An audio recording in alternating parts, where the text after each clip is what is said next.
Hi, I'm Stephen Westner, CEO of Predictive ROI. In today's video, I'm going to share the practical and tactical steps that you need in how to monetize your content using what I like to call the Trojan Horse of Sales.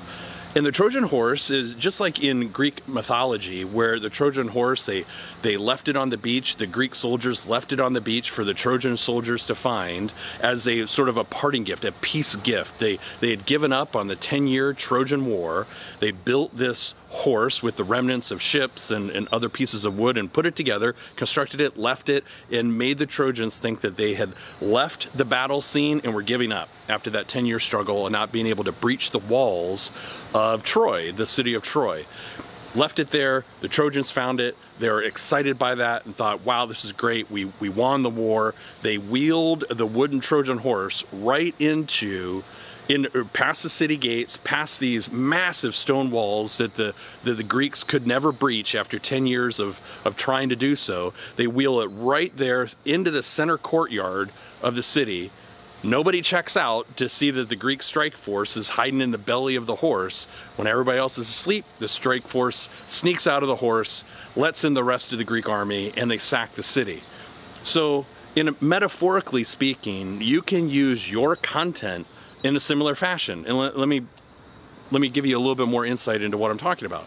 So we all have, or should have, a list of dream prospects, companies, and very specific people within those companies that we would love to be doing business with. We often refer to that as a Dream 25 or a Dream 50 list. You should have that list, and if you don't have that list, you should build that list as one of the first things that you do to building out your business development strategy and growing your business to that next level. So very first step, build out the Dream 25 list, the companies you would really love to be doing business with, but for whatever reason, you haven't received an at-bat.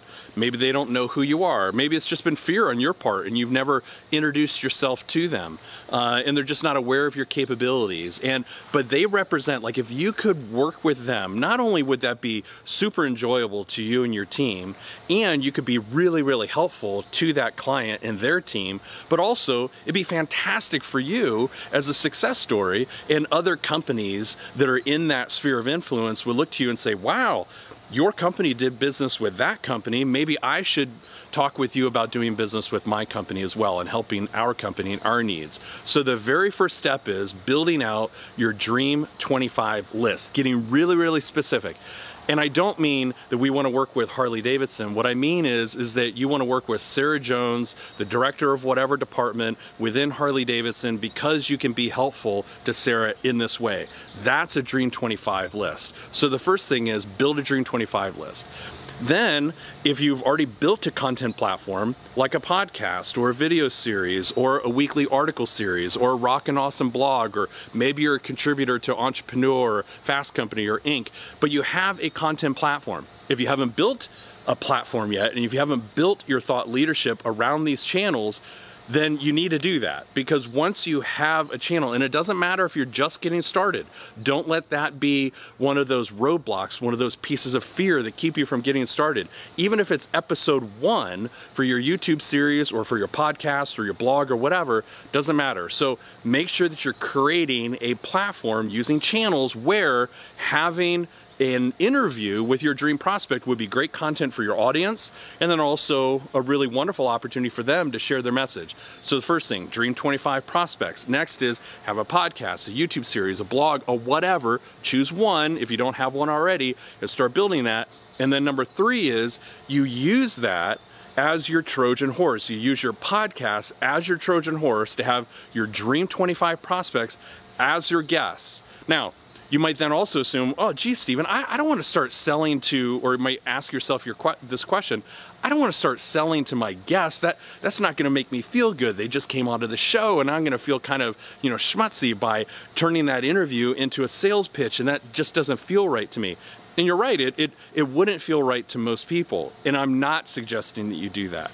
What I am suggesting is you have Sarah from that company, from your Dream 25, on your show, on your YouTube series, or you sit down with her for an interview for your blog.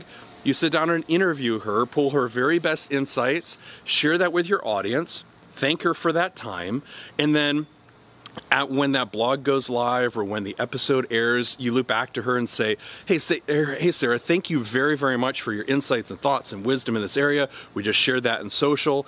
And then take that interview, transform it into a series on Facebook, a series of posts on Facebook, turn it into another article, transform it into another article. Take Sarah's interview along with Jack's and then Beth's, other guests from your Dream 25. Put that into an ebook. Make sure that Sarah gets a copy of that. And so then 2 or 3 months down the line from that interview, downstream from that interview, you then loop back to Sarah and have a conversation with her. And during that process, you say, hey, Sarah, first of all, thanks again very much for being my guest so I could share your thoughts and insights through my blog. We received a lot of great feedback from it. It was awesome and super, super helpful to our subscribers. So thanks again. And probably the first thing that Sarah's going to say to you in response from that is, hey, thanks very much for inviting me. Thanks for all the tweets. Thanks for all the LinkedIn posts. Thanks for all the Facebook messages. Thanks for, tagging me, or thanks for including me in the ebook. That was awesome. Thanks for sharing that via email. I got it too. And that's awesome. You're getting wonderful feedback. And then your follow-up to Sarah could be, Sarah, when we sat down and we had that interview, gosh, you mentioned X during our conversation. And you know what? That made me and my team here, as we listened to that made us think about why. And you know what? We do why really, really well here. Is there a day or time next week that we might be able to sit down and have a conversation about why and how we might be able to be helpful to your team?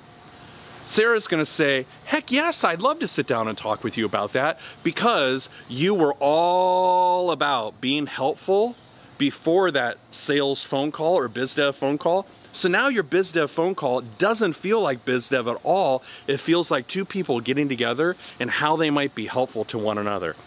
That is the powerhouse of the Trojan horse. It wheels you right past the gatekeeper, who maybe in a sales sort of environment, there's a lot of friction, and a gatekeeper's going to say, no, Sarah doesn't want to talk with you. We've got, vendors in that area and so forth, and she doesn't have time. She's traveling a lot. Whatever the reason or obstacle might be, Trojan horse gets you past all of that.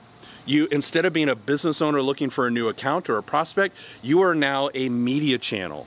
You represent an audience. Even if it's episode number 1, you represent an audience. You get past all of that, and now your podcast or YouTube series or blog post or a book chapter that you might want to include Sarah in, all of that has now been your Trojan horse. You're now past the city gates of Troy, having a one-on-one conversation with your dream prospect, and downstream from that, you focus on how you can be helpful to Sarah, not trying to sell Sarah, and then 2 to 3 weeks later, or 2 to 3 months later, it's all about, can we get together? I see this opportunity. Sarah says yes. That's how you can use the Trojan Horse of Sales to monetize your content.